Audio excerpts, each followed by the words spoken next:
ঘাতক বুলেট কেড়ে নিয়েছিল আবু সাঈদের প্রাণ।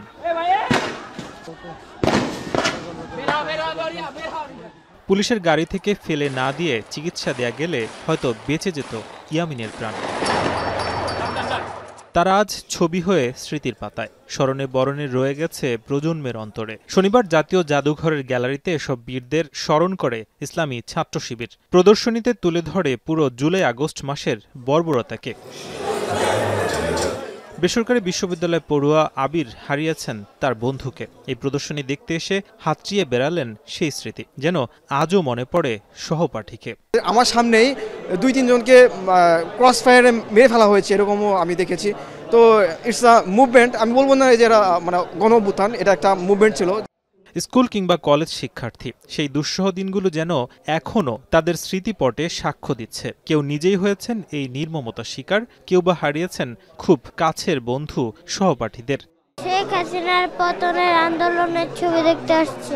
খারাপও লাগছে যে এই আন্দোলনের জন্য অনেক ছাত্র তাদের জীবন দিয়েছে, আমরা তাদের জন্য গর্বিত। কানাডিয়ান ইউনিভার্সিটির উপরে আমাদের ৩-৪ জনকে শহীদ করা হয়েছে আমাদের সাথে। মুক্তভাবে কথা বলার জন্য যে অধিকার পেয়েছি, এটা অনেক, আমরা তাদের প্রতি অনেক কৃতজ্ঞ প্রকাশ করি। বিশ্ববিদ্যালয়ের চত্বরে যখন আসি তখন দেখা গেছে যে আমাদের সেই বন্ধুগুলো আমাদের সাথে নাই।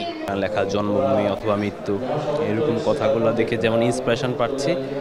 জুলাইয়ের শিক্ষা যেন আগামীর বাংলাদেশ ধারণ করতে পারে, সেই প্রত্যাশাই ব্যক্ত করলেন গ্যালারিতে আসা দর্শনার্থীরা। জানান, ফ্যাসিবাদ মুক্ত নতুন বাংলাদেশের স্বপ্ন তাদের। বাকস্বাধীনতা থেকে মৌলিক অধিকার সবই থাকবে এ যাত্রায়। এমন একটা নির্বাচন ব্যবস্থা দেখতে যেখানে সবাই তার যোগ্যতা এবং সমতা অনুসারে অংশগ্রহণ করতে পারবে।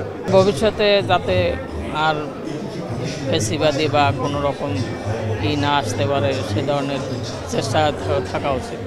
শিবির সভাপতি জানালেন, ছাত্র জনতাকে সঙ্গে নিয়ে নতুন বাংলাদেশ গড়তে তারা কাজ করছেন। সন্ত্রাস নয়, শিক্ষাঙ্গনে ফেরাতে চান শান্তি ও শিক্ষার পরিবেশ।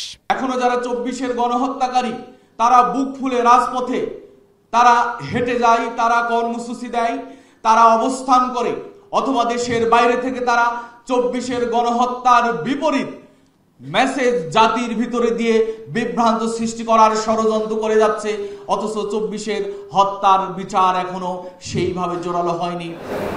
শহীদ আবু সাঈদ কিংবা মুগ্ধ ছাড়াও অসংখ্য নাম না জানা মানুষেরা আত্মহত্যা দিয়েছেন কর্তৃত্ববাদী সরকারকে সরানোর জন্য। এবং এই প্রজন্ম বলছে মাতৃভূমি অথবা মৃত্যু।